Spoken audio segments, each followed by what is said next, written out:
dumating na nga ang collector skin ni Atlas. So nagpost ako, pati kasi siling kinuha ko. Tapos sabi nila, ang bilis, para daw walang nangyari. Diyos ko, so ang bilis. Ket kasi talaga, marami doon tayo. May 51k pa tayo doon, so tara.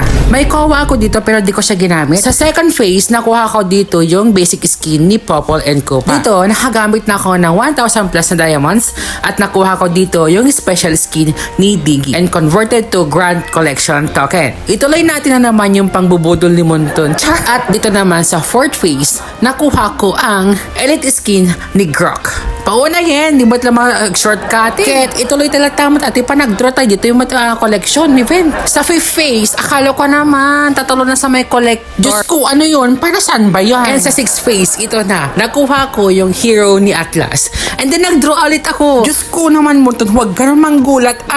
Biglang sumusulpot yung ulo ni... Yung ulo ni Atlas. So lahat ang nagasto ko dito sa collector ni Atlas bago siya makuha is 4,265 diamonds. Wala akong ginamit na kowa doon kundi puro diamonds. Dito, rinafresh ko ulit yung roleta worth 200 diamonds kasi nga gusto ko makuha yung collector din ni Ling. Ang ganda kasi ng effects nito. Sa pagpapatuloy ko ng pag-draw, sa first phase, nakuha ko dito yung avatar border. Yung gagawin ko dyan sa avatar border na Valentine's. And dito naman sa ating second phase, nakuha ko naman dito yung elite skin ni Grok na converted into Grand Collection token. Dito naman sa third phase, nakuha ko yung special skin ni Diggy and converted again to collection tokens. And sa fourth phase, nakuha ko naman dito yung basic skin ni Popol. Ay nako, shortcut ka naman na gusto mo ata yung sagad. Yung sagad na sagad pero nakakasakit naman. And sa fifth phase, dito na naman yung emote na naman ante.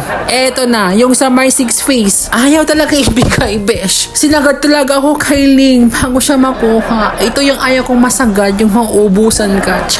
Kala mo na masasarapan ka. Ay, hindi ka na. Finally, nakuha ko din yung collector ni Ling. Kahit di ako Ling user, dream skin ko talaga to. Kasi nga, ang ganda kasi ng effects niya. Ang nagasto ko lahat kay Ling is 5,360. Ang sakit naman is 9,625 lahat tong dalawang collector skins na ito. Naku, Diyos ko. Ba't naman kasi ang mahal-mahal Monton? Ginagalit mo si self eh. Ngayon, punta naman tayo sa kanyang effects. Ito yung kanyang idle animation kapag nasa battlefield na. Ito naman yung kanyang random animation, besh. Akala mo naman lumulutang. Sa kanyang first skill, may lumalabas itong mga ngipin ng lalaki. Para siyang ngipin ng Kraken. Ito naman yung kanyang second skill, yung kanyang octopus, parang ipa. And trivia, don't you know na isang may galamay itong si Atlas na nakatago lang sa loob ng suit. And sa kanyang ultimate, ito. Pero wag ka, besh. May pagpak yan. Tignan mo naman. Kaya naman, ginamit ko to sa classic at naultihan ako ng itong Guinevere na to. Siyempre, hintay ko matapos yung kanyang ultimate.